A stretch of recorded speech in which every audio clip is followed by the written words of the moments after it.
नमस्ते स्टूडेंट्स, पाठशाला पंडित में आप सभी का स्वागत है। मैं हूँ आयुष भट्टाचार्य। आज हम देखेंगे कि वीआईटी के 2023 के PYQs के solutions of discrete mathematics. Okay, तो चलिए शुरू करते हैं अभी।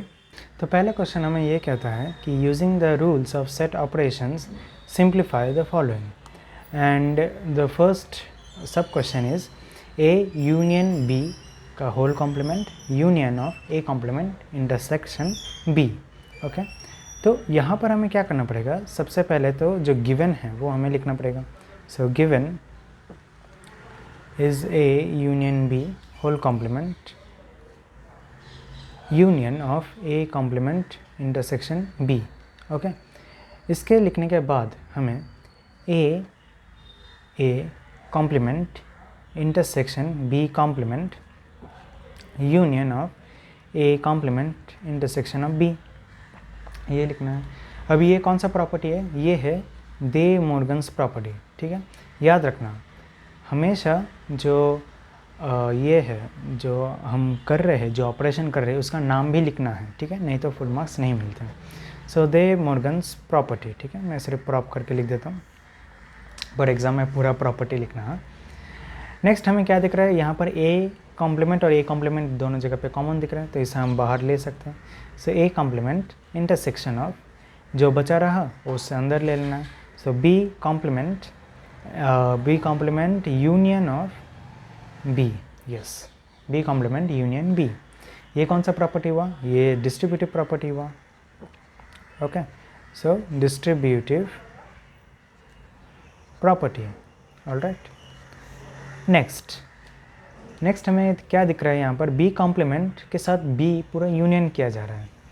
इसका मतलब क्या हुआ, किसी सेट के साथ उसका पूरा से कॉम्प्लीमेंट अगर यूनियन हो जाए, इसका मतलब यही हुआ ना कि हमें पूरा यूनिवर्सल सेट मिल गया।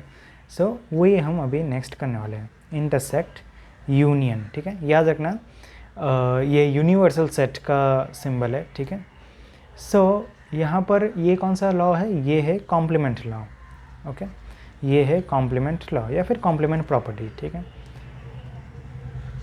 ओके, ये सारे जो प्रॉपर्टीज़ है ये अच्छे से याद रखना, तो फिर फुल मार्क्स मिलेंगे। ओके, और फाइनली हमारे पास है A कॉम्प्लीमेंट के साथ पूरा यूनिवर्सल सेट यदि हमें इंटरसेक्ट करना हो तो ये हमें क्या मिलेगा, इधर हमें मिलेगा A कॉम्प्लीमेंट। ओके, और ये कौन सा लॉ है, ये है हमारा आइडेंटिटी लॉ। ओके, ये है आइडेंटिटी लॉ या आइडेंटिटी प्रॉपर्टी। ओके, ये हमें मिल गया। तो चलो अभी नेक्स्ट क्वेश्चन की ओर बढ़ते हैं। तो नेक्स्ट सब क्वेश्चन हमें कहता है कि A union B intersection of A complement union B intersection A का होल कॉम्प्लीमेंट। तो इससे पहले हमें लिख देना है गिवन। ठीक है, याद रखना ये जो छोटे छोटे स्टेप्स होते हैं, जैसे A यूनियन B मतलब ऐसे गिवन करके लिखना, फिर अच्छे से सब प्रॉपर्टीज़ लिखना, प्रॉपर्टी और वर्ड लिखना, ये सारे जो स्टेप्स है ये बहुत इम्पॉर्टेंट है। ठीक है, जो ऐसे बहुत स्ट्रगल कर रहा है उस आंसर को पाने के लिए, हो सकता है उसके लिए उतना इम्पोर्टेंट ना हो, लेकिन जिन्हें फुल मार्क्स लाना है उनके लिए ये सब छोटी छोटी बात बहुत ध्यान रखना है। ठीक है, खैर अभी ये देखते हैं B इंटरसेक्शन A का होल कॉम्प्लीमेंट, ये हमने ब्रैकेट में डाल दिया, ये भी हमने ब्रैकेट में अच्छे से डाल दिया। सो नेक्स्ट हम क्या कर सकते हैं, याद रखना कभी भी इस प्रकार के क्वेश्चन सॉल्व करने पर सबसे पहले ढूंढना है कि दे मॉर्गन्स प्रॉपर्टी कहीं पे यूज़ कर सकते कि नहीं।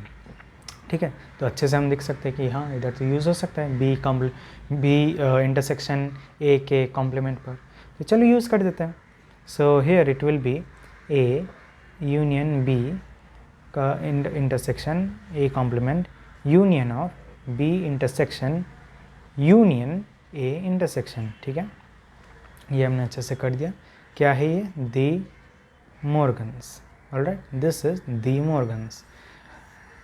नेक्स्ट क्या है, नेक्स्ट है हमारा, यहाँ पर हमें देख सकते हैं ये डिस्ट्रीब्यूटिव प्रॉपर्टी एक यहाँ पर हम यूज़ कर सकते हैं। ठीक है, याद रखना ये सारे प्रॉपर्टीज़ ना हर जगह पे ऑलमोस्ट दिखते हैं, दे मॉर्गन्स और डिस्ट्रीब्यूटिव, तो हमेशा देखना और अप्लाई कर देना। ओके, सो चलो अप्लाई कर देते हैं।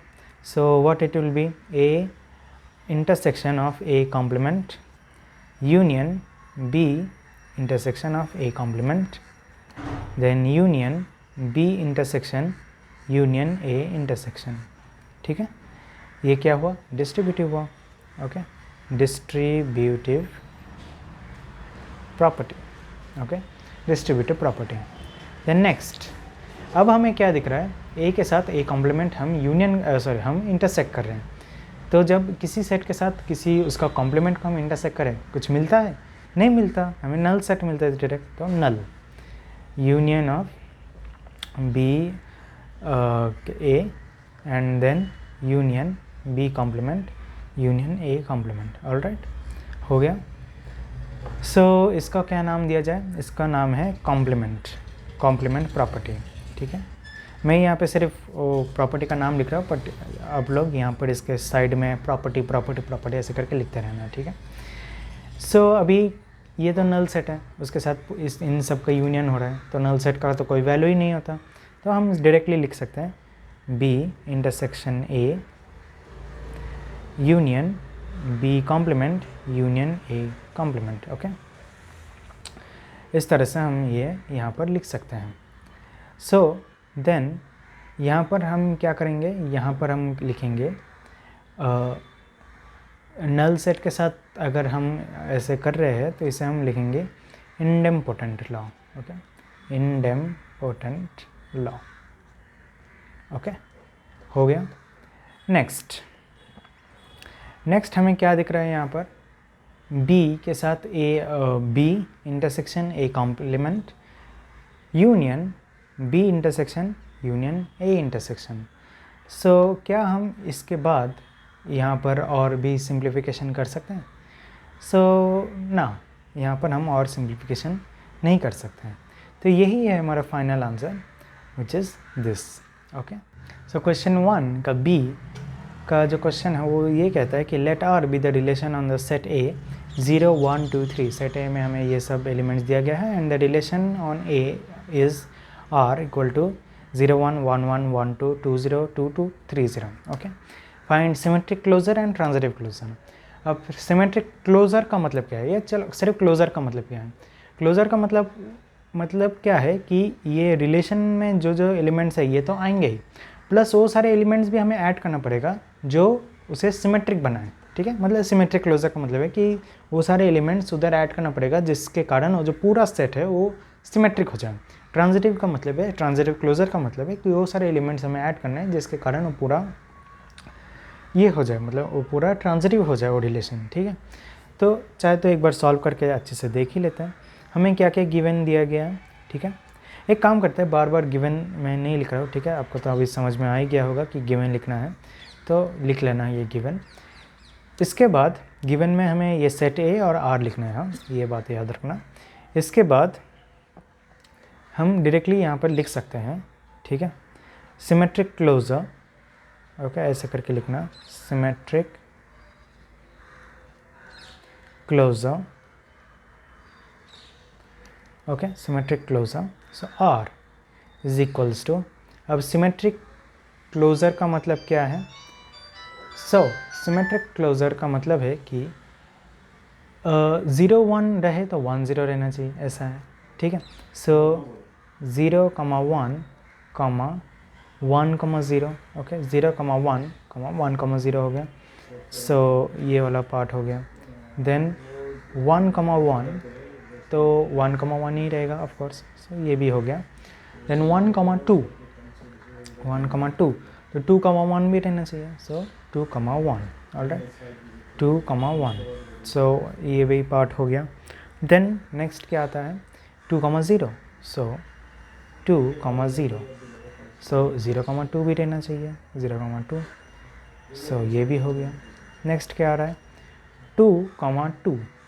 ओके, तो ये तो ऐसे ही रहेगा, इसका कोई कुछ नहीं कर सकते. 3 0. सो क्या रहना चाहिए? 0 3. करेक्ट. सो इससे हमें सिमेट्रिक क्लोजर मिल जाता है. ठीक है, इस अभी अगर ये सेट देखोगे, चाहे तो इधर RS करके लिख सकते हो, ये सेट पूरा सिमेट्रिक है. ठीक है, ये रिलेशन पूरा सिमेट्रिक है. सिमिलरली ट्रांजिटिव का ढूंढते हैं. So transitive. Okay, transitive closure. Okay, so R चाहे तो नीचे टी छोटा सा लिख दो। सो 0,1, ठीक है, 0,1, फिर 0,1 है, फिर 1,1 भी है, ठीक है, 0,1 है, 1,1 है, तो क्या रहना चाहिए 0,1, 0,1 है, फिर 0,1 है, फिर 1,2 भी है, ठीक है, 1,2 भी है, 0,1 है, 1,2 भी है, तो क्या रहना चाहिए 0,2 रहना चाहिए। तो यहाँ पर हम ऐड कर देते हैं 0,2। ओके, नेक्स्ट क्या करना है हमें, 0, ये पार्ट हो गया हमारा, 1,1 ये भी पार्ट हो गया, ये भी पार्ट हो गया हमारा। 1 से और कुछ मिल रहा है, नहीं मिल रहा है। सो देन 1,1 है, ठीक है, 1,1 हमने पहले ही लिख दिया। तो 1,2 भी है, ठीक है, 1,1 है, 1,2 भी है। सो क्या रहना चाहिए 1,2 रहना चाहिए, तो वो हमारे पास पहले से ही है।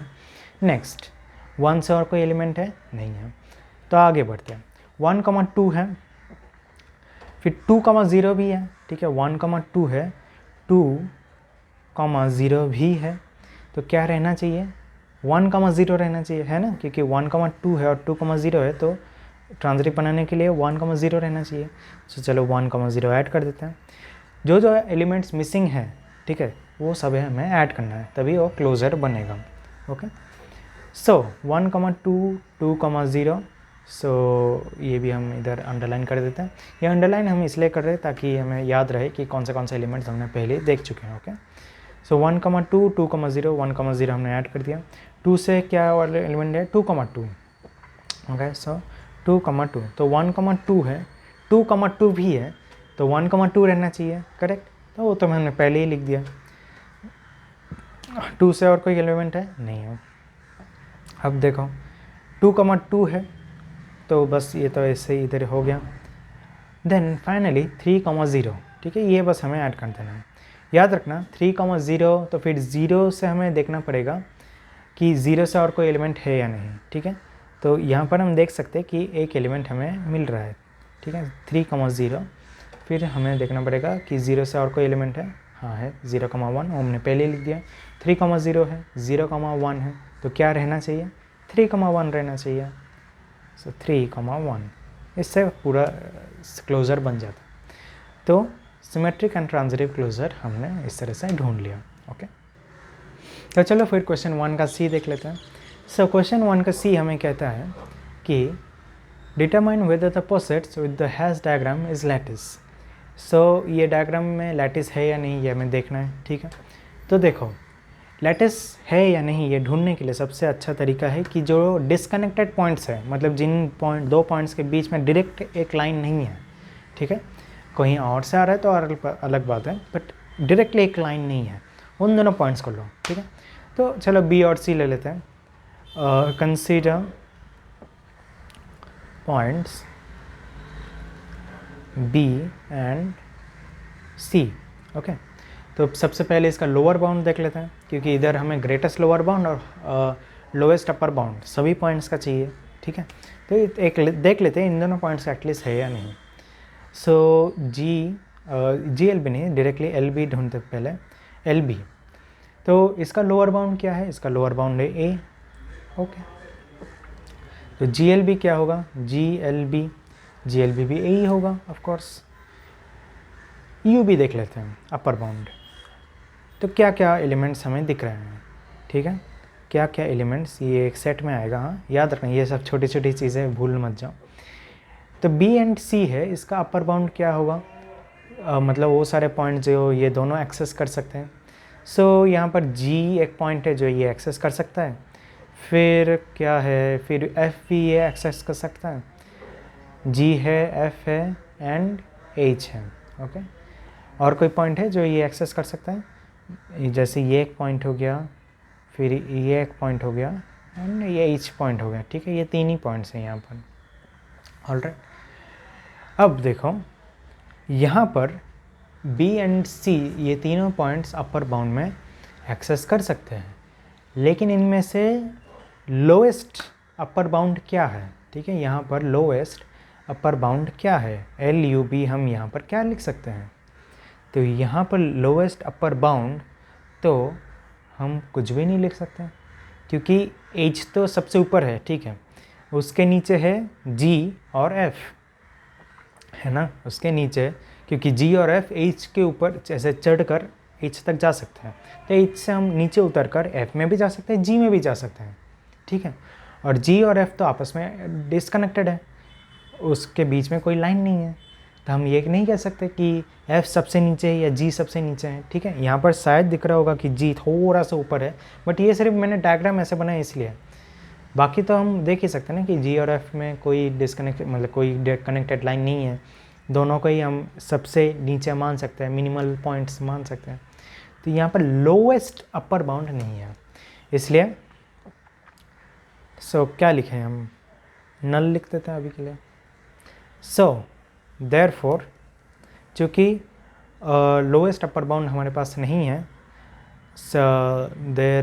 Therefore there is no LUB for B and C, hence it is not a lattice. Okay, it is not a lattice. Simple. Question 2 का A. How many solutions are there to the equation x1 plus x2 plus x3 plus x4 plus x5 is equal to 21, where xi, जहाँ पर i 1 2 3 4 5 होता है और xi 1 से ज़्यादा होगा, ठीक है, या 1 से ज़्यादा या इक्वल टू होगा। तो इसका मतलब क्या हुआ, सबसे पहले तो गिवन लिख दो, चाहे तो गिवन यहाँ पर लिखना है, ये जो इक्वेशन है यहाँ में लिख देना है यहाँ पर, और यहाँ पर ये भी लिखना है कि xi जो है वो ग्रेटर देन इक्वल टू 1 हो रहा है, ठीक है।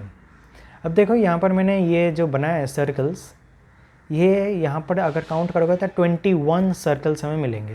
ये कॉन्सेप्ट समझाने के लिए मैंने ये सर्कल्स ड्रॉ किए हैं। अब बात ये है कि अगर मान लो कि अभी जो मैं कॉन्सेप्ट समझा रहा हूँ मुझसे या ना समझे, तो यूट्यूब पे जाकर सब सर्च कर सकते हो बेगर्स प्रॉब्लम, ठीक है, बेगर्स प्रॉब्लम, ऑलराइट, तो फिर समझ में आ जाएगा ये इस प्रकार के क्वेश्चंस को बेगर्स प्रॉब्लम कहते हैं। बट चलो अभी के लिए हम देख लेते हैं।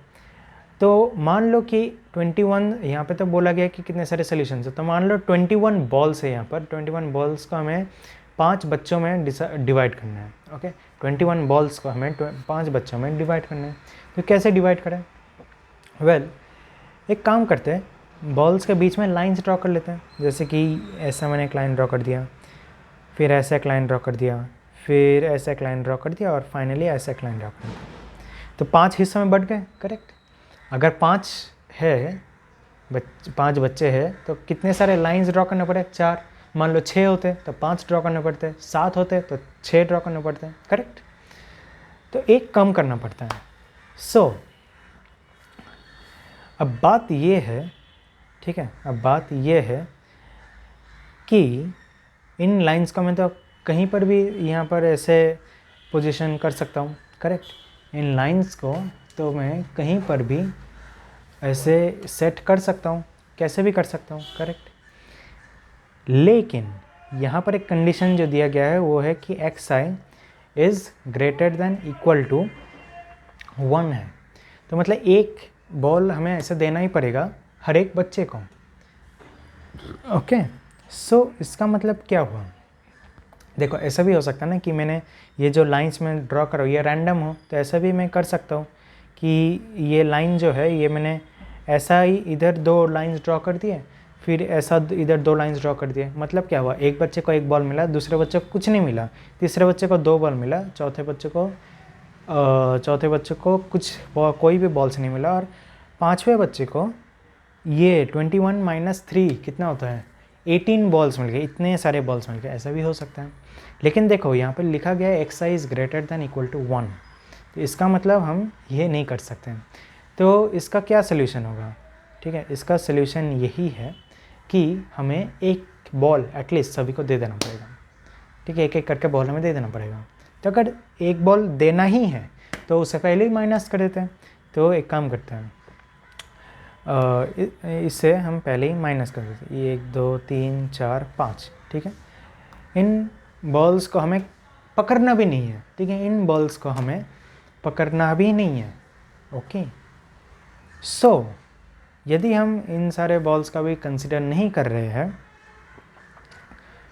तो फिर हम क्या कर सकते हैं, हम ये अब अगर हम इसे कंसिडर नहीं कर रहे तो ये जो बॉल्स है और ये जो स्टिक्स है ये हम कैसे भी रैंडमली हम प्लेस कर सकते हैं, है ना। अभी यदि ये 4 स्टिक्स एकदम साइड में भी आ जाए, मतलब हर एक को एक बॉल मिल गया ना, तो उसका मतलब अगर सारे स्टिक्स अगर इस साइड ही आ जाए 1 2 3 4 और सारे बॉल्स इधर, तो इसका मतलब क्या हुआ, 4 बच्चों को एक एक करके बॉल मिला और 5वें बच्चे को ये सारे बॉल्स मिल गए। ऐसे भी हो सकता है और ये वैलिड है क्योंकि यहाँ पर xi is greater than equal to 1 लिखा गया है, तो एक बॉल तो दे रहा हूँ ना मैं, और नहीं दिया तो क्या होगा, लीगल तो है ठीक है, इट इज़ लीगल। तो अब इसका मतलब क्या हुआ कि ये सारे जो बॉल्स है और ये सारे स्टिक्स हैं कैसे भी रैंडमली मैं अरेंज कर सकता हूँ, ठीक है, रैंडमली मैं इसे अरेंज कर सकता हूँ। So that means okay, that means ये कॉम्बिनेशन का प्रॉब्लम हो गया। तो यहाँ पर हमें n क्या मिला, यहाँ पर हमें n क्या मिला, यहाँ पर हमें n एक्चुअली मिला 21 minus 5 which is equals to 16। Okay, यहाँ पर r क्या मिला, r हमें मिला 4। ओके, r हमें मिला एक्चुअली सॉरी r 4 नहीं, r यहाँ पर होगा 5। ओके, क्योंकि 5 है ना, 1 2 3 4 5, r यहाँ पर 5 है। और स्टिक्स याद रखना, स्टिक्स नंबर ऑफ स्टिक्स का मतलब r नहीं होता, नंबर ऑफ ये जो बच्चे हैं, ठीक है, जैसे x1 x2 x3 x4 x5 ये सारे जो वेरिएबल्स हैं, number of variables is r। So n मिल गया, r मिल गया और ये दोनों ही चाहिए हमें। सो सोल्यूशन है n plus r minus 1 c r minus 1, ये होता है solution which is equals to क्या होगा फाइनली, सो 16 प्लस r क्या है हमारे पास 5 है minus 1 c 5 minus 1 which is equals to 20 c4। Okay, which is equals to 20 c4। So finally हम अगर यदि इसे कैलकुलेट करें तो ये आएगा 20 into 19 into 18 into 17 divide by okay, so divide by 4 into 3 into 2 into 1। सो क्या आएगा यहाँ पर, इट विल बी 3 इंटू 2, अगर ये इसे कैंसिल कर दे तो ये 3 यहाँ पर आ जाएगा, इसे कैंसिल कर दे तो इधर 5 आ जाएगा। सो 19 इंटू 5 इंटू 3 इंटू 17 15 इंटू 19। सो पहले यहाँ पर कैलकुलेट करके देखते हैं 19 एंड 17 में क्या आता है। 9 7 जा 63, 6 एंड 7 1 जा 7, 9 1 जा 9, it is 16, 22। ओके, 22 2 1 1 जा 1 3, ठीक है, 323 and 323 multiplied by 15, so it will be 5 3 जा 15, 1 5 2 जा 10 11, 1 5 3 जा 15 16 and cross 323, finally 5 4 8 4, so 4 8 4 5। एक बार चेक कर लेना, ठीक है, ये जो कैलकुलेशन है 20c4 का ये चेक कर लेना एंड फाइनली इतने सारे सॉल्यूशंस बनेंगे। ओके, तो चलो नेक्स्ट क्वेश्चन की ओर बढ़ते हैं। सो क्वेश्चन 2 का बी का जो पहला सब क्वेश्चन है वो है find the formula for 1 divide by 1 into 2 plus 1 divide by 2 into 3 plus 1 divide by 3 into 4 etcetera till 1 divide by n multiplied by n plus 1। Okay, so इसमें क्या करना है हमें, इसमें सबसे पहले हमें ढूंढना है कि ये जो इसका क्या फॉर्मूला बनेगा एट लास्ट, ठीक है। तो जब भी इस तरह के क्वेश्चंस दिया जाए कि प्लस करते रहना है प्लस करते रहना है, तो चेक करना कोई पैटर्न मिल रहा है कि नहीं, ठीक है। तो चलो एक काम करते हैं, एक एक करके पैटर्न ढूंढते हैं। सो यहाँ पर पहले तो ये गिवन लिख देना, ठीक है, गिवन लिखना हमेशा ज़रूरी है, ये जो चीज़ है ये लिख देना। देन यहाँ पर हमें लिखना है for n is equals to 1, n is equals to 1 के लिए क्या होगा, so n is equals to 1 के लिए होगा 1 divide by 1/2 which is equals to 1/2. Okay. For n is equals to 2 के लिए क्या होगा? So n is equals to 2 के लिए होगा 1 divide by 1 plus 1/2 1 divide by 1 into 2 plus 1 divide by 2 into 3. Okay. इसका क्या होगा? इसका होगा half plus 6. So half plus 1/6 which is equals to I guess it will be 3/6, 4/6. So 2/3. For n is equals to 3 के लिए क्या होगा? n is equals to 3 के लिए होगा 1 divide by 1/2 plus 1 divide by 2/3 plus 1 divide by 3 into 4 which is equals to ये 2/3 plus 1/12 होगा. Correct, क्योंकि ऊपर का तो आ गया प्लस 1/12 भी होगा. सो it will B 8/12 plus 1 9/12. Okay. And finally it will B 3/4. Okay. तो यहाँ पर एक पैटर्न देख सकते हो. n 1 रहा तो 1/2, 2 रहा तो 2/3, 3 रहा तो 3/4, तो 4 रहा तो 4/5, 5 रहा तो 5/6, ऐसे ही चलता रहेगा. सो यहाँ पर हम लिख सकते हैं according to the pattern. Okay, just a minute. According to the pattern,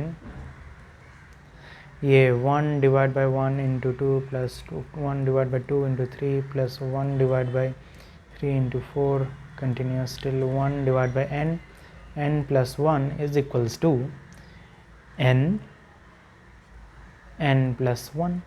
correct, क्योंकि n 3 रहा तो 3, जस्ट अ मिनट, हाँ, तो n 3 रहा तो ऊपर तो 3 और नीचे उससे एक कदम ऊपर, एक कदम ज़्यादा.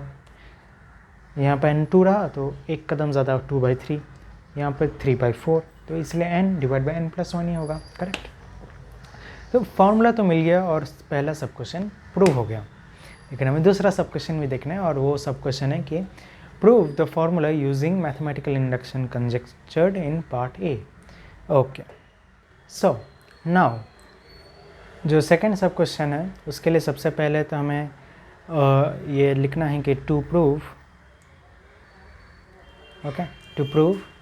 तो टू प्रूव हमें ये जो फॉर्मूला है ये हमें लिखना है. तो 1/1/2 plus 1/2/3 continuous 1/n n plus 1 equals to n plus 1. Alright, then proof. Step 1. Step 1 क्या है? Checking if P1 is true. ठीक है, ये स्टेटमेंट को हम P कहते हैं. ये सच है कि नहीं ये हमें चेक करना है for the first term n is equals to 1. Therefore at n is equals to 1, okay, at n is equals to 1 LHS यहाँ पर क्या है? 1 divide by 1/2 which is equals to 1/2. ये मैं साइड में लिख रहा हूँ, ये एक्चुअली नीचे लिखना है. ठीक है. RHS is equals to n/n plus 1, n/n plus 1 plus 1 which is equals to 1/2. So therefore P1 is true. ठीक है, P1 is true. Now step 2, assuming P, okay, assuming P of K is true. ठीक है, अभी step 2 क्या है? assumption of course. So therefore 1/1/2 plus 1/2.3 till 1/k, just a minute, हाँ, k plus 1 is equals to k plus 1. Correct, ये true है, is true. Alright, ये true है. So therefore we go to step 3. Okay, we go to step 3. Step 3 क्या है हमारा? Step 3 है checking if p k plus 1 is true. Correct, check करना हमें कि p k plus 1 ट्रू है या नहीं. ऑल राइट, सो आर एच एस जो है यहाँ पर राइट हैंड साइड जो है वो पहले लिख लेते हैं, क्योंकि लेफ्ट हैंड साइड को हमें प्रूव करना है राइट हैंड साइड के बराबर. तो आर एच एस में पहले चेक कर लेते हैं. k plus 1 जो है, सो it will be k plus 1 divided by k plus 1 plus 1, correct, which is equals to k plus 1 by k plus 2, correct. Okay, सो अभी स्टेप 3 में LHS हमें ढूंढना है. तो LHS क्या होगा यहाँ पर?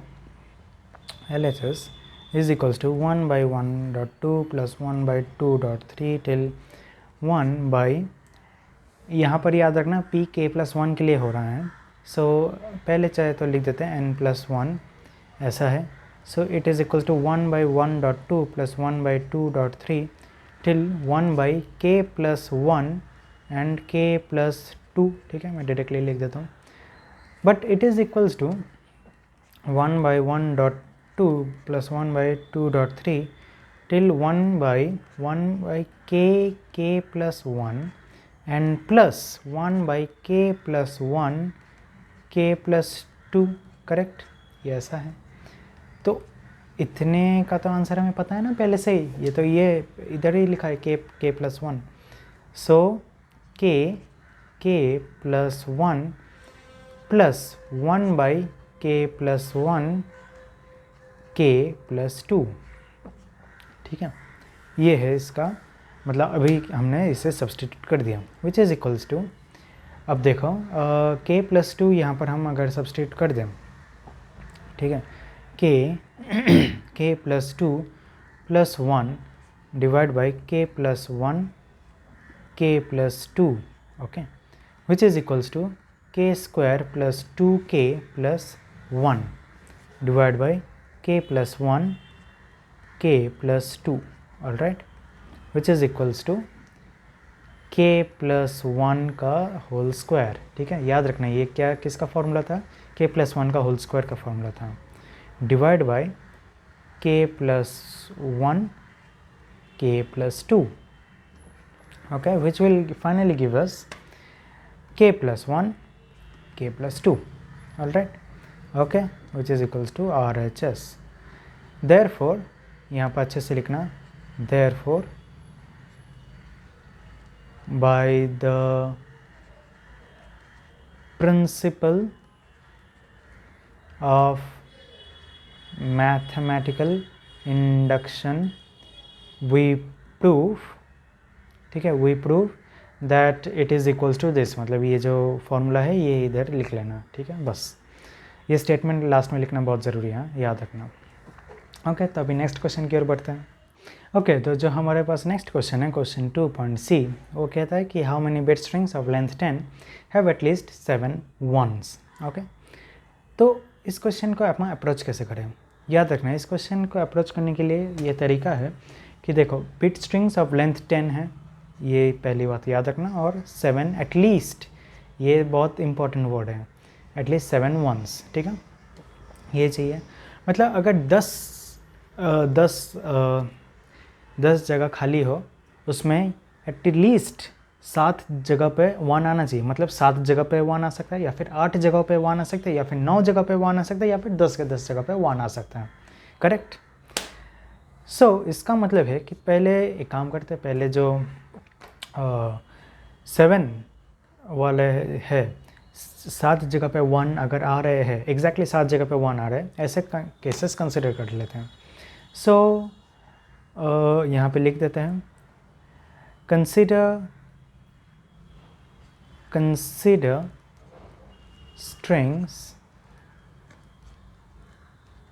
having 7 ones. Okay, consider strings having 7 ones.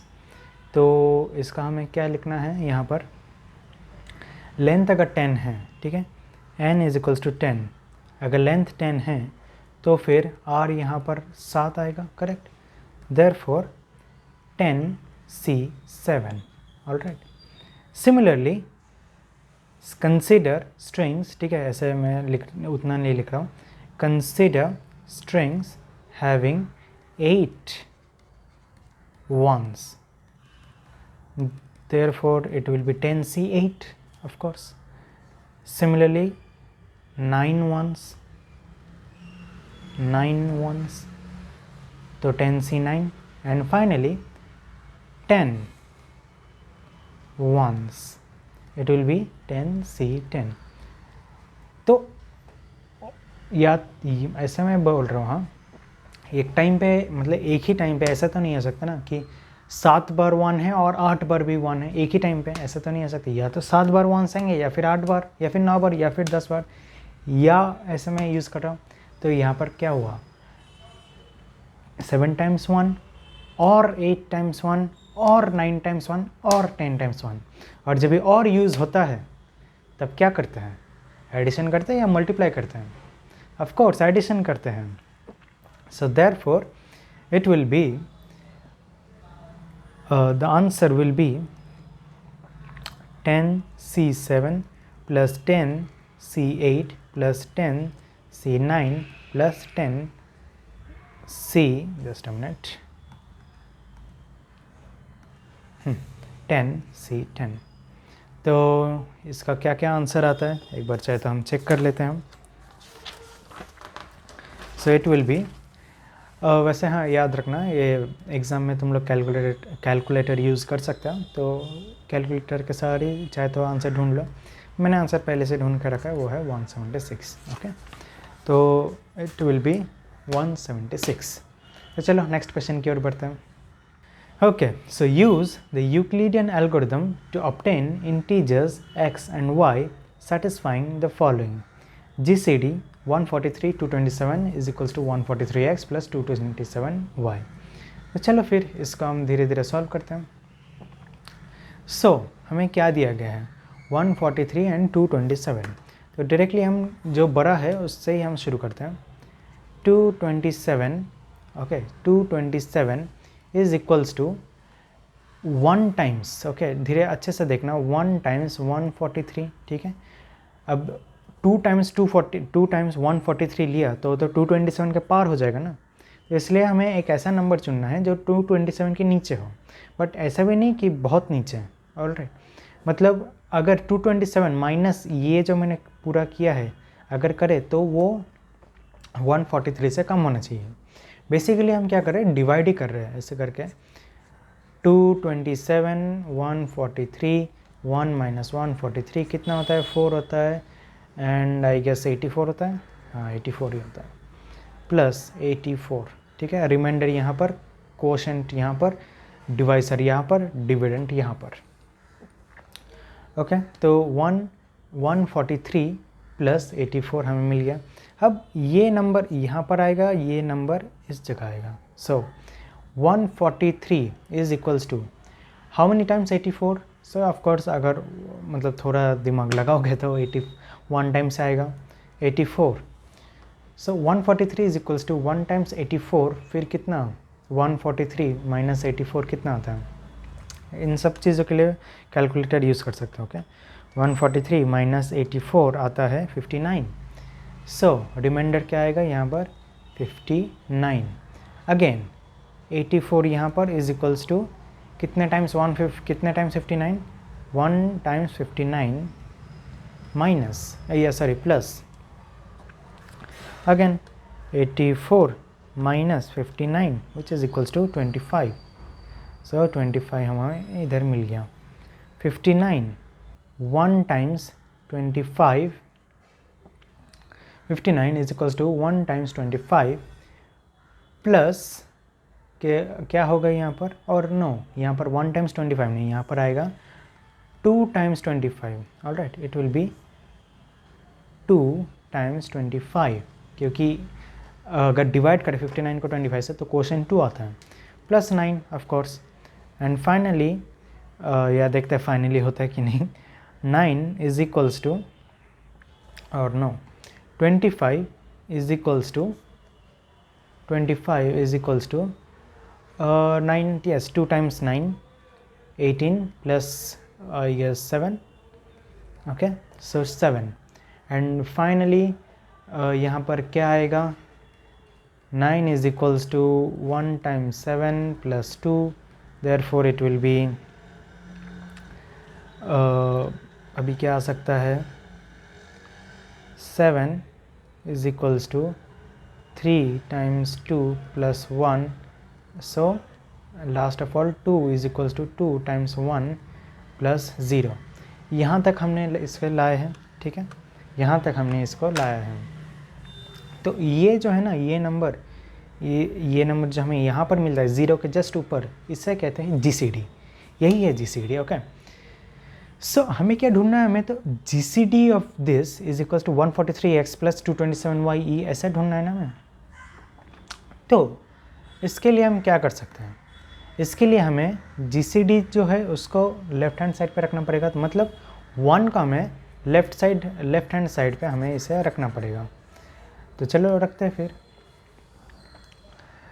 सो यहाँ पर मैं शुरू कर देता हूँ. 1 अगर हमें लेफ़्ट साइड में रखना है, ठीक है, तो फिर बाकी को राइट साइड में डालना पड़ेगा. तो मतलब 7 माइनस 3 मल्टीप्लाइड बाई 2 ऐसा होगा, करेक्ट. सो अगर 7 माइनस 3 ऐसा है तो हम एक काम कर लेते हैं, 7 प्लस इस तरह से हम कर देते हैं, ठीक है. प्लस अगर बीच में रहा तो अच्छा होता है. तो और आगे बढ़ते हैं.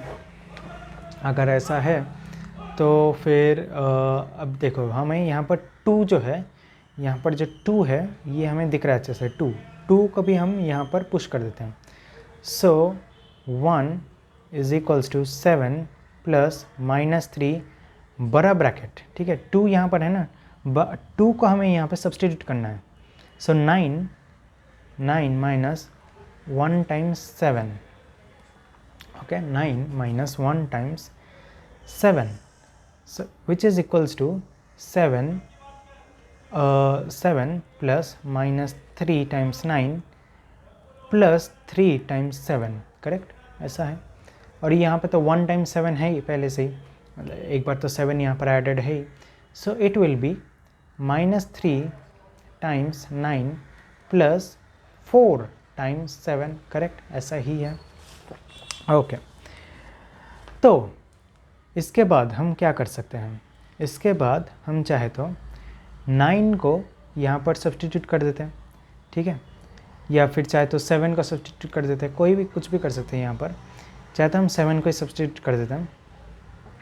माइनस 3 टाइम 9 प्लस 4, 7 का सब्सटीट्यूट क्या है, 25 minus 2 times 9, so 20, just a minute, हाँ, 25 minus 2 times 9, all right, which is equals to minus 3 times 9 plus 4 times 25 minus 8 times 9, correct. so क्या आता है इधर answer, minus 11 times 9 plus 4 times 25, correct, ये आ रहा है आंसर. now equal to, यहाँ पर हम क्या और सब्सटीट्यूट कर सकते हैं, यहाँ पर 9 को हम सिर्फ सब्सटीट्यूट कर सकते हैं, करेक्ट. 9 के जगह हम ये सब पार्ट्स ले सकते हैं. सो माइनस 11 टाइम्स 9 जो है, माइनस 11 टाइम्स 9 के जगह हम ले रहे हैं अभी 59 minus 2 times 25, alright, plus 4 times 25, correct, ऐसा ले रहे हैं. याद रखना जो नंबर्स दिख रहे हैं ना, और जो नंबर्स यहाँ पे दिख रहे हैं सब्सटीट्यूट करते जाओ, बस हमें पीछे जाते जाना है, ठीक है, पीछे धीरे धीरे यहाँ पर आना अभी. सो अगेन हम कर रहे हैं माइनस. अब एक काम करता हूँ, ये थोड़ा बड़ा होगा तो डायरेक्टली इधर ले लेता हूँ, ठीक है. ये पार्ट समझ आया अच्छे से, ये कहाँ से कैसे आया. तो अभी ये पार्ट ख़त्म करते हैं. Minus 11 times 59 plus 22 times 25 plus 4 times 25, which is equals to minus 11 times 59 plus okay, plus 26 times 25। Alright, अभी क्या बचा रहा हमारे पास, 59 को सब्सटीट्यूट कर सकते हैं, ठीक है, या 59 को सब्सटीट्यूट करने से पहले हम 25 को सब्सटीट्यूट कर देते हैं। ऑलराइट, 25 को सब्सटीट्यूट कर देते हैं तो -11 टाइम्स 59 प्लस 26, 25 की जगह हम क्या ले रहे हैं 84 -1 time 59। Alright, is equal to -11 times 59 plus 26 times 84 minus 26 times 59। Correct. So अब एक काम करते हैं, पेज ख़त्म हो जाएगा तो नीचे ले लेता हूँ थोड़ा, ठीक है। ओके, तो -11 times 59 plus 26 times 84 plus minus 26 times 59, so which is equals to -11 minus 26 which is -37, so -37 times 59 plus 26 times 84। Alright, ये हमें मिल चुका है। अब थोड़ा अगर ऊपर जाए तो हमें क्या दिख रहा है यहाँ पर, हमें यहाँ पर दिख रहा है कि दिस 59 या 59 को अगर हम सब्स्टिट्यूट करें तो 143 माइनस 84 आता है, so equals to 143 minus 1 times 84। Okay, और यहाँ पर हमने -37 लिखना भूल गए, so 143 minus 1 times 84 plus 26 times 84. All right, so then minus 37 times 143 plus 37 times 84 plus 26 times 84, so minus 37 143, 37 और 26 कितना होता है अभी 67, 63 टाइम्स 84। ऑलराइट, ओके, अब 84 का सब्स्टिट्यूट करना है। ये थोड़ा लॉन्ग प्रोसेस है, आई नो, बट खैर करना पड़ेगा अभी। 227 माइनस, तो ये लिख लेता हूँ पहले, plus 63 two, just a minute, 227 times minus 1 time 143, which is equals to minus 37 times 143 plus 63 times 227 minus 63 times 143, okay, which is equals to minus 37 minus 63 is equals to minus 100 times 143 plus 63 times 227। Alright, ये है final answer, क्योंकि हमें 143 चाहिए ना, 143x और 227y ये दोनों ही चाहिए। सो देयरफॉर यहाँ पर 1 चाहे तो लिख दो लास्ट में, कोई प्रॉब्लम नहीं। Therefore x is equals to -100, y is equals to 63। This is the final answer, ठीक है। तो इसमें हमें कहा गया है कि solve the following congruences if the solution exists, if no solution exists explain why. और हमें फॉर्मूला दिया गया है 8x is congruent to 4 mod 6। Okay, तो इसमें हमें अगर सॉल्व करना है तो सबसे पहले तो गिवन लिखना पड़ेगा। ओके, तो छोटा सा है, मैं लिख ही देता हूँ given. So 8x is congruent to 4 mod 6। Alright, लेकिन बात यह है कि अभी हमें सबसे पहले स्टेप क्या ढूंढना है, ठीक है। सबसे पहले स्टेप है कंपेयर करना, comparing with ax is congruent to b mod m, इससे कंपेयर करना है। So therefore a is equals to 8 आ जाएगा, b इज इक्वल्स टू 4 आ जाएगा, m इज इक्वल्स टू 6 आ जाएगा। करेक्ट। देन हमें क्या ढूंढना है, नेक्स्ट स्टेप है GCD ढूंढना है ऑफ A एंड M, ठीक है। तो A एंड M का अगर हमें GCD ढूंढना है तो हम यहाँ पे डायरेक्टली ढूंढ सकते हो, उतना कुछ दिमाग लगाने की ज़रूरत नहीं है। GCD of 8, 6 is equal to क्या है, यहाँ पे 2 है, ओके, यहाँ पे 2। देन नेक्स्ट स्टेप क्या है, यहाँ पे एक काम करता हूँ मैं, इसे डिवाइड कर देता थोड़ा सा, ठीक है। यहाँ पर पहला ये है और यहाँ पर हम दूसरा काम कर रहे हैं। सो GCD तो हमें 2 मिल गया है। चेकिंग GCD डिवाइड्स B, ठीक है। देयरफॉर 2 डिवाइड्स B क्या है यहाँ पर 4 इज ट्रू, डिवाइड तो करता ही है ना। So therefore solution exists. अगर ये डिवाइड करता हो तो सॉल्यूशन तो एग्जिस्ट करता ही है। नेक्स्ट अभी हमें ढूंढना है, ठीक है। अभी हमें नेक्स्ट तीसरा चौथा स्टेप्स ढूंढना है। तो तीसरा स्टेप है, पहले इसे डिवाइड कर देना पूरे इक्वेशन को। Dividing equation by GCD। तो इक्वेशन अगर GCD से हमें डिवाइड करना हो तो कैसे करेंगे, बस डिवाइड कर दो, कोई प्रॉब्लम नहीं है। So therefore 4x is congruent to 2 mod 3, यही मिलता हमें अगर पूरे को डिवाइड बाय 2 कर देते हैं तो।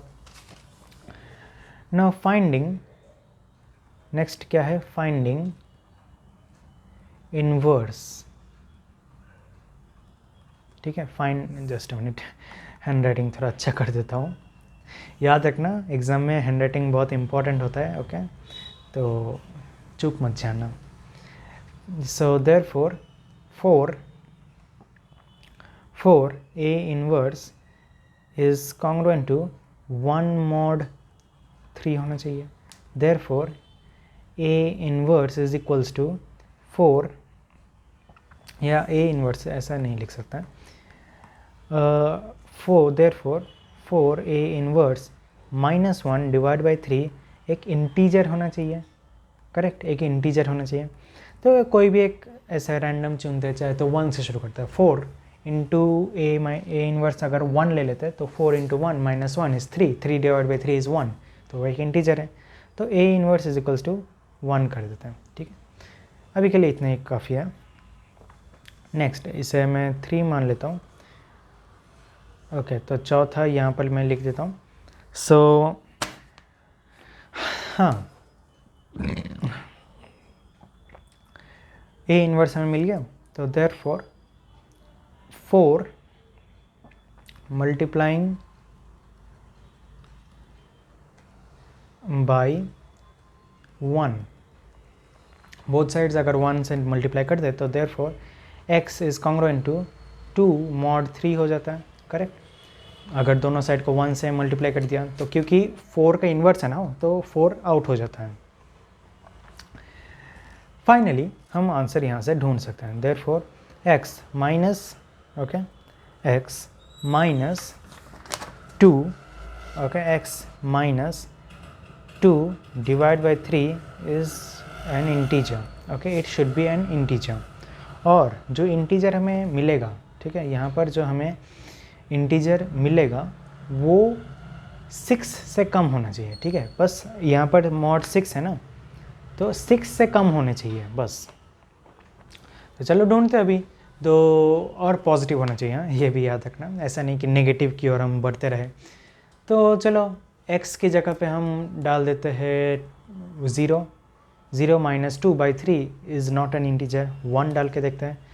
-1 by 3 is not an integer, 2 डाल कर देखते हैं। तो 2 माइनस 2 बाई 3 0 होता है, वो एक इंटीजर है। तो हम लिख सकते हैं therefore x is equals to 2 काम कर सकता है, ओके, 2 हो गया। फिर x इज इक्वल्स टू 3 डाल के देखते हैं। 3 minus 2 by 3 not an integer. 4 से होता है क्या, 4 से भी नहीं होता है, ओके।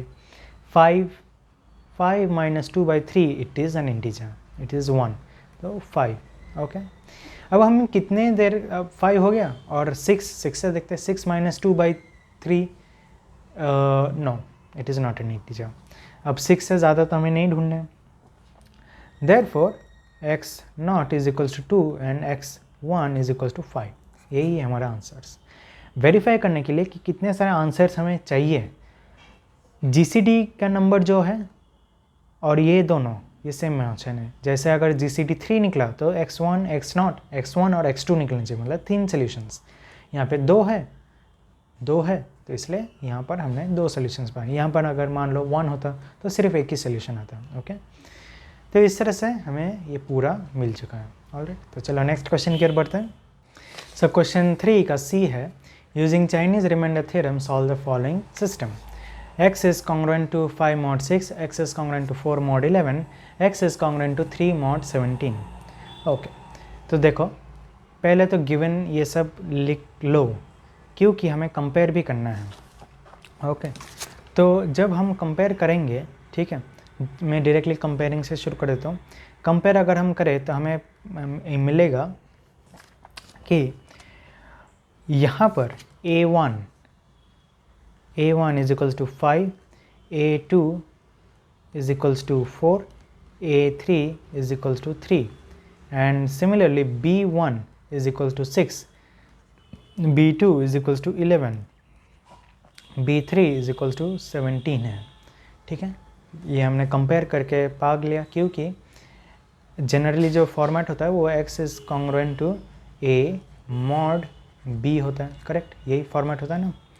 तो ठीक है, अभी हमें ये तो हमें मिल गया, लेकिन इसके बाद क्या करना है? तो जो सोल्यूशन है ना, सोल्यूशन तो कुछ इस तरह से दिखता है। Answer is equals to A1 B capital B1 inverse plus A2 B2 का इन्वर्स प्लस A3 B3 का इन्वर्स, और इन सब का हमें मॉड B करना होता है। यही होता है असली आंसर। बट यहाँ पर हम उतना कुछ हमें इतना कुछ जो है ये हमें ढूंढना पड़ेगा। बट मैं इस आंसर में इसमें से कुछ पार्ट्स दिखा देता हूँ क्योंकि मैक्सिमम पार्ट है ना रिपीटेटिव है। अगर सब दिखाने जाओ, सब सॉल्व करने जाओ तो वो बहुत रिपीटेटिव हो जाएगा और बहुत लंबा हो जाएगा। तो चलो कुछ मैं सॉल्व करके दिखा देता हूँ। जैसे कि A1 तो मैं पहले से ढूंढ लिया, B कैसे ढूंढते हैं? ठीक है, B है B1 B2 B3, correct.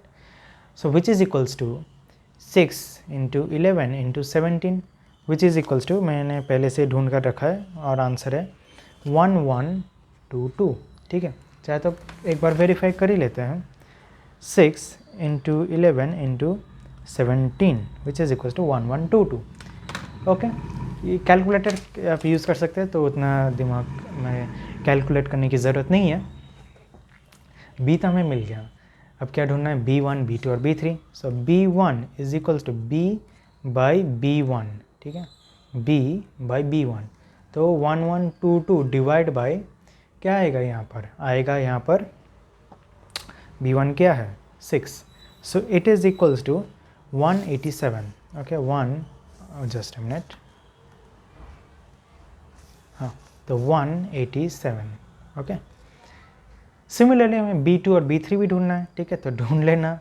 Capital B2 is equals to 102 and capital B3 is equals to क्या है? 66। याद रखना, ये सब मैं इसलिए नहीं ढूंढ रहा हूँ क्योंकि बहुत टाइम चला जाएगा अगर ढूंढते बैठे तो, बट रिपीटेटिव है और समझ में आ गया होगा कि B2 और B3 कैसे ढूंढना है। ओके, सो B1 B2 और B3 हमें तो मिल गया। इसके बाद हमें क्या ढूंढना है? इन्वर्सेस ढूंढना है। Okay, so B1 inverse is equals to x, और just a minute, B1 inverse कैसे हमें ढूंढे? इट इज़ ओके, तो अब हमें क्या ढूंढना है? अब हमें ढूंढना है इन्वर्सेस। सो B1 का inverse is equals to to 1 mod B1 होगा। ठीक है, 1 mod B1। So therefore B1 inverse, और यहाँ पर आएगा, चाहे तो थोड़ा इधर करेक्शन कर देता हूँ, हाँ, तो B1 यहाँ पर आएगा 187 और B1 का inverse is equals to 1 mod B1, यहाँ पर क्या है 6। सो देयरफॉर B1 का इन्वर्स 187 के साथ मल्टीप्लाई करें और -1 करें, डिवाइड बाय 6 करें तो एक इंटीजर आना चाहिए, करेक्ट। देयरफॉर अगर हम थोड़ा बहुत ऐसे 1 2 3 ऐसे करके ढूंढते रहे टिल द नंबर 6, अगर हम ऐसे ढूंढते रहे तो हमें मिलेगा कि B1 का जो इन्वर्स है वो है 1, ठीक है। B1 का इन्वर्स हमें मिल जाएगा, ठीक है। ये आसान है, मतलब ऐसे बस एक एक करके नंबर यहाँ पे सब्स्टिट्यूट करने, छोटे छोटे नंबर से आएंगे, क्वेश्चन उतना टफ नहीं रहेगा कि बहुत बड़ा जैसे 87 33 ऐसा नहीं रहेगा। 10 ऐसे 10-12 नंबर्स के अंदर ही आ जाएगा इसका आंसर, ठीक है। तो B1 के इन्वर्स हमें मिल गया 1। B2 का इन्वर्स मैं डायरेक्टली लिख ही देता हूँ, ठीक है, क्योंकि अभी तो आता है सॉल्व करना 4। एंड B3 का इन्वर्स हमें मिल रहा है 8। ओके, ये तीनों नंबर्स हमें मिल गए। ओके, अब फाइनली हम आंसर ढूंढ सकते हैं, क्योंकि हमें B1 B2 B3 उनके इन्वर्सेस और साथ ही साथ A1 A2 A3 से पहले ही मिला हुआ था, तो हम फाइनली इसके आंसर ढूंढ सकते हैं। तो जो बात ये है कि यदि हम इन सभी को, ये सारे जो नंबर्स है A1 A2 A3 B1 B2 B3 inverses, इन सभी को इधर ऐसे सब्स्टिट्यूट कर दे, ठीक है। यदि हम इधर सब्स्टिट्यूट कर दें तो हमें जो आंसर यहाँ पर मिलेगा वो कुछ इस तरह का रहेगा। ये मैं इधर ऐसे कर देता हूँ, आंसर इज इक्वल्स टू, बस इधर सब्स्टिट्यूट करते जाना है। ओके, सब्स्टिट्यूट करने के बाद हमें मिलेगा 4151 मॉड कैपिटल B, वो है 1122, ठीक है, ये मिलेगा हमें। और यदि हम कैलकुलेटर में देखें कि 4151 डिवाइड, ठीक है, 4151 डिवाइड बाई 1122 कितना होता है, तो हमें कोशेंट जो मिलेगा वो 3 है। जो रिमाइंडर मिलेगा, ठीक है, जो रिमाइंडर मिलेगा वो यहाँ पर हमें लिखना है। तो रिमाइंडर मैं यहाँ पर डायरेक्टली लिख ही देता हूँ, या चलो चाहे तो इधर हम सॉल्व करके देख लेते हैं। 4151 1122, okay, so 4151 divide by 1122 which is equals to 3। तो यहाँ पर 3 माइनस 1122 मल्टीप्लाइड बाई 3, यहाँ पर आएगा 3366 and 4151 minus 3366 is equals to 785। Okay, 785। तो हमें आंसर जो मिल रहा है वो है 785। ये है हमारा फाइनल आंसर, ठीक है। तो इस तरह से इन क्वेश्चंस को सॉल्व करना है। ये थोड़ा लंबा क्वेश्चन है, सो ज़्यादा मार्क्स का ही आएगा। यहाँ पर ट्राई करो 10 मिनट के अंदर सॉल्व हो जाए, ठीक है। ओके, नेक्स्ट क्वेश्चन की ओर बढ़ते अभी। Okay, so find the solution of the recurrence relation using iterative method with the given initial conditions an is equals to an minus 1 plus n where a naught is equals to 1. All right, so given हमारे पास है an is equals to an minus 1 plus n, और iterative method use करना है, मतलब एक एक करके number substitute करने हैं उधर। ऑल राइट, सो चलो सब्सटीट्यूट करके देते हैं। तो मान लो कि let n equals to 1, therefore क्या होगा यहाँ पर a1 is equals to a not plus 1। Okay, let n is equals to 2, क्या होगा यहाँ पर a2 is equals to a1, correct, 2 minus 1 so 1 plus 2। Okay, अभी a1 का तो वैल्यू हमें पहले से पता है, सो क्या होगा यहाँ पर a नॉट प्लस 1 प्लस 2, ऐसा होगा। ओके, लेट, याद रखना इसे जल्दबाजी में सॉल्व मत कर देना, ठीक है, ऐसे ही रहने दो, देखते क्या कुछ पैटर्न निकलता है क्या, देखते हैं। n is equals to 3, so इसका क्या आएगा a3 is equals to a2 plus 3, correct, which is equal a2 क्या है हमारे पास, a2 हमें वैल्यू मिला a not plus 1 plus 2, so a not plus 1 plus 2 plus 3, correct. तो क्या हमें एक पैटर्न दिख रहा है, ए नॉट, तो ए नॉट ही रहेगा, उसके साथ हम ये ऐड किए जा रहे हैं 1 2 3, जैसे n 3 हुआ तो 3 तक नंबर से ऐड करते गए, तो 5 हुआ तो 5 तक नंबर ऐड करते जाएंगे, ऐसे ही होगा ना। तो उसका मतलब क्या हुआ, therefore let n is equals to n ले लेते हैं, ठीक है, अभी के लिए ऐसे ही ले लेते हैं, let n is equals to n, which means, ठीक है, which means that an is equals to a naught plus 1 plus 2 till plus n, which is equals to a naught plus n plus 1 by 2। ये एक formula पता है ना, बचपन से सीख रहे हैं, n plus 1 by 2 यही होगा, और a naught का वैल्यू अभी सब्सटीट्यूट कर दो, therefore 1 plus n plus 1 by 2 ऐसा होगा, करेक्ट। सो यही है हमारा आंसर, ठीक है। चाहे तो इसको देखते हैं और कुछ मतलब और सॉल्व होता है कि नहीं, n square plus n by 2 plus 2 by 2, सो कुछ आएगा क्या इसका आंसर, ना इसका कोई आंसर नहीं आएगा। मैं सोच रहा था कि शायद ऐसा हो सकता है कि ये इसका स्क्वायर किसी नंबर का स्क्वायर हो, या बट नो, इसको हम फैक्टराइज नहीं कर सकते हैं, ये ऐसा ही रहेगा।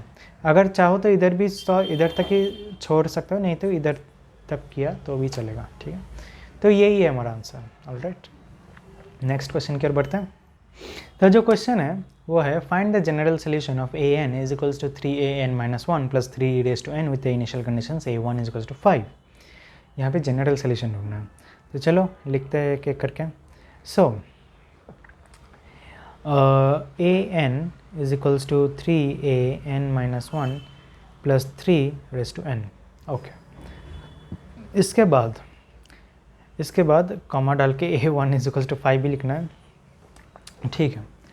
इसका ऑक्सिलरी इक्वेशन क्या बनेगा, ऑक्सिलरी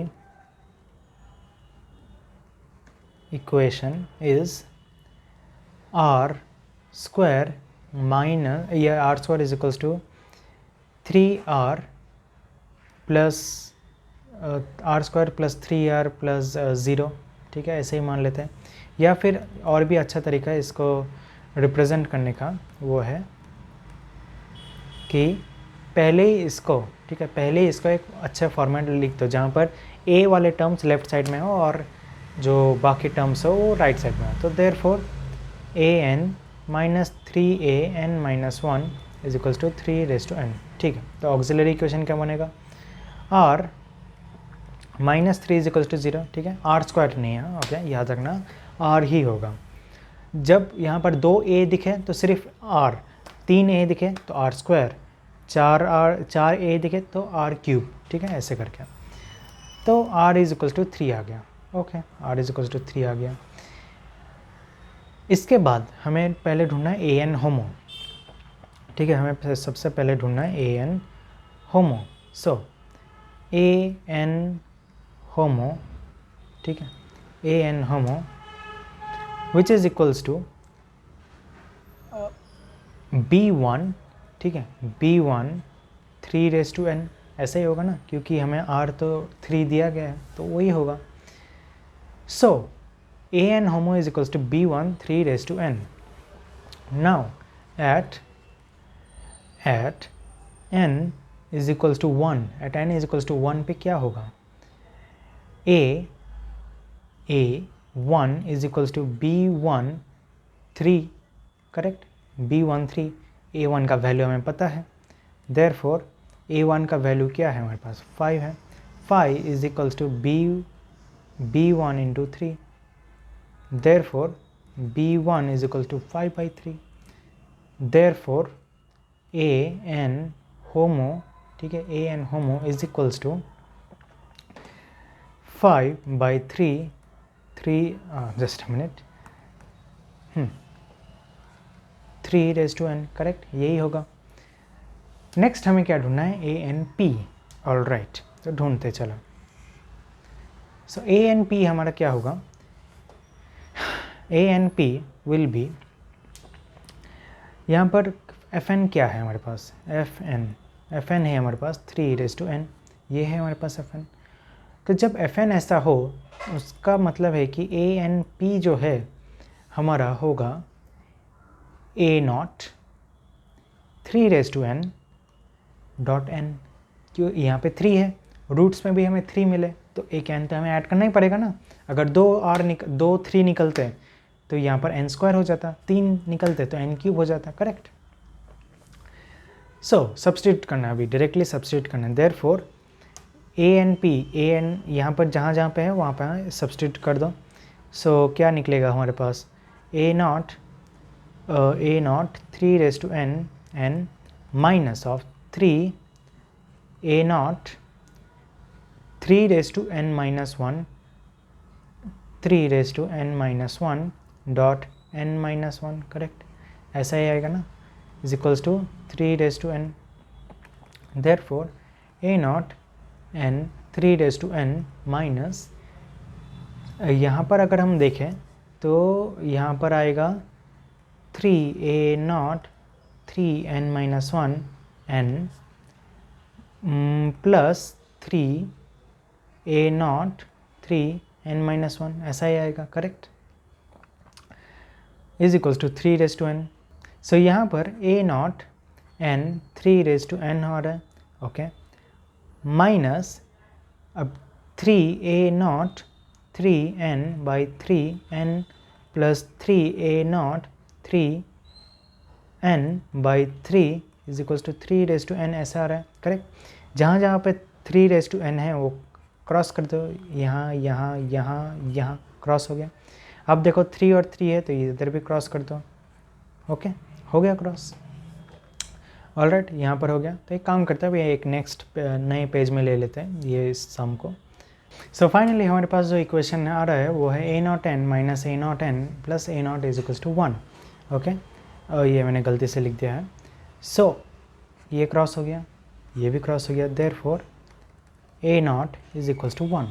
तो हमारे पास पहले क्या इक्वेशन था, पहले हमारे पास था कि दिस a नॉट हमें कहाँ पर यूज़ करना था, a n p पे, ओके, a n p पे। So finally the equation will be 1, therefore a n p is equals to 1 into 3n into n, correct. So therefore a n in general is equals to a n homo plus a n p, which is equals to 3 raised to n n plus 3 raised to n n, and a n p हमारे पास, a n homo हमारे पास क्या है, 5/3 3 raised to n, 5/3 3 raised to n, correct. So finally we get the equation 3 raised to n 5/3 plus n. This is the final equation that we get in this question, all right. तो चलो ये तो solve हो गया, अभी next question की ओर बढ़ते हैं। तो जो नेक्स्ट क्वेश्चन है वो है find the length of the shortest path between a and z by using Dijkstra's algorithm.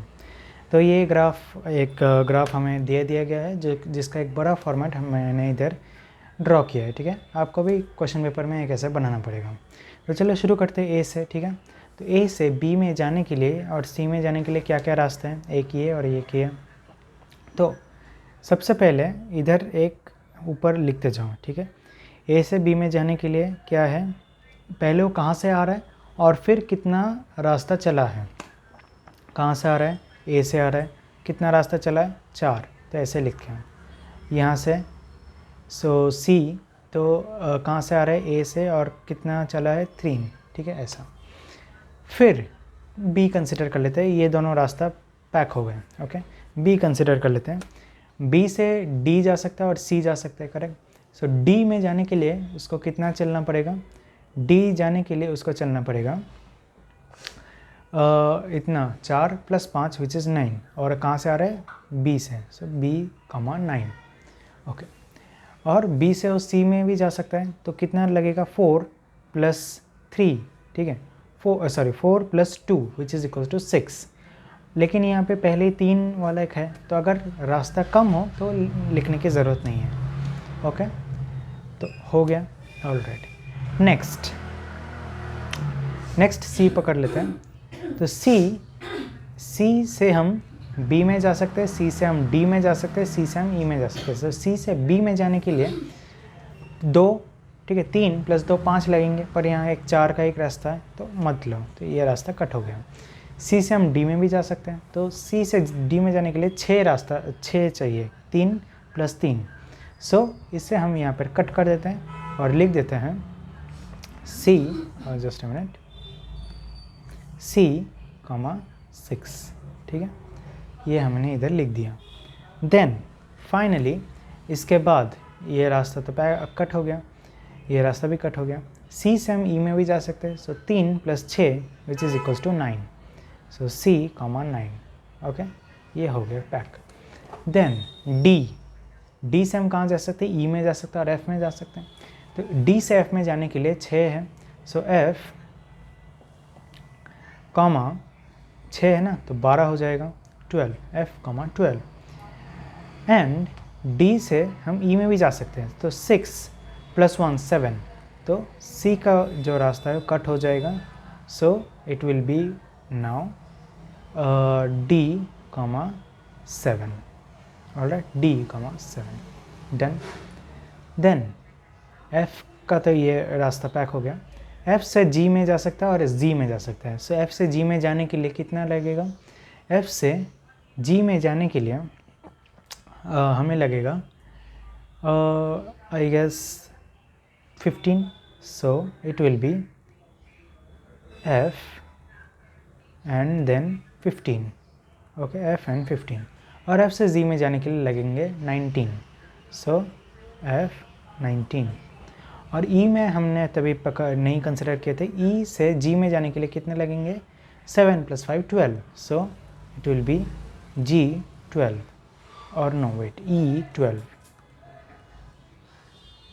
या ई एंड 12, ओके। तो एफ ये वाला हम कट कर रहे हैं, ये रास्ता कट हो गया।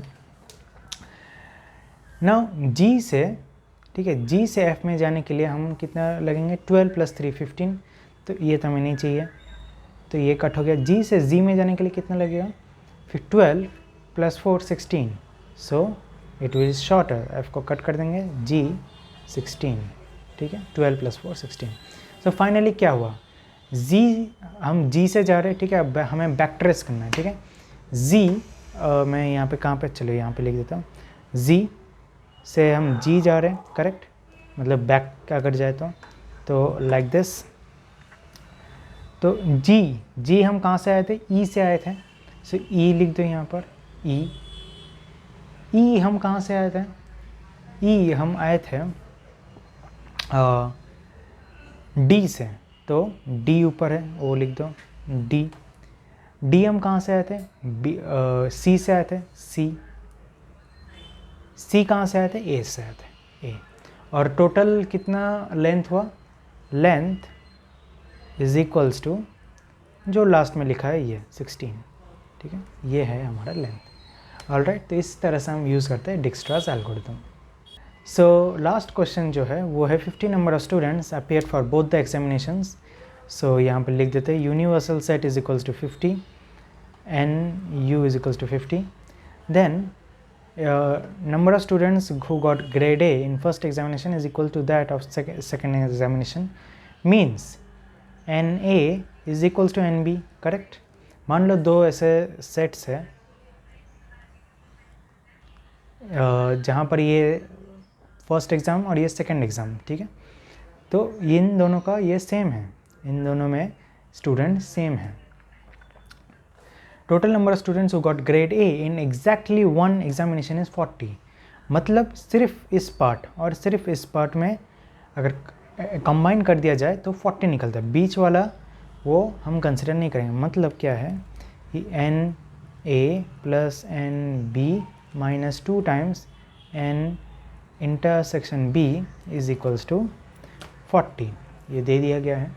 And finally 4 students did not get grade A, मतलब N of A union B का complement is equals to 4, which means N of A union B is equals to N U minus N A union B का complement which is equals to 50 minus 4 which is equals to 46।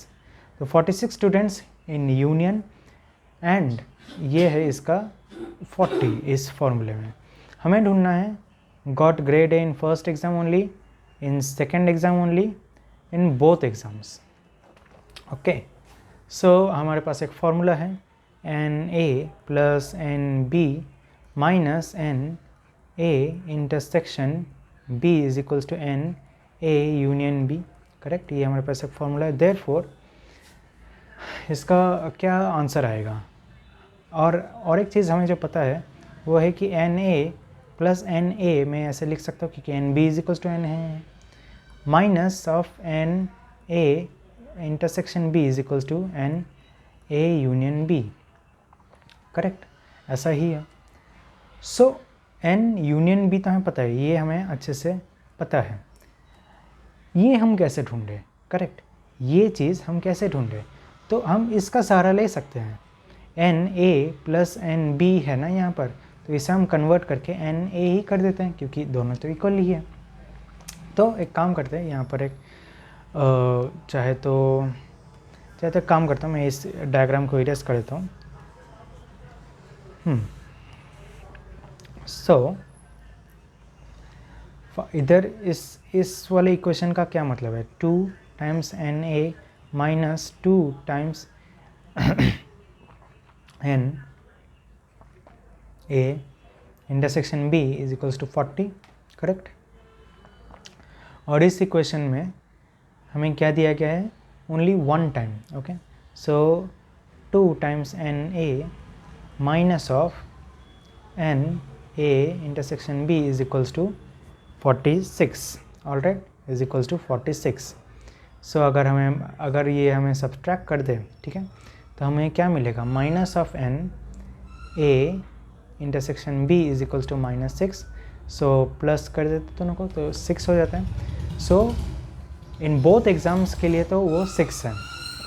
Alright, अब हम किसी एक equation में अगर इसे हम substitute कर दें, ठीक है, मान लेते हैं कि हम इस इक्वेशन में इसे सब्सटीट्यूट कर रहे हैं। So what the answer will be, the answer will be 26। N A is equals to 26, ठीक है, which is equals to n B.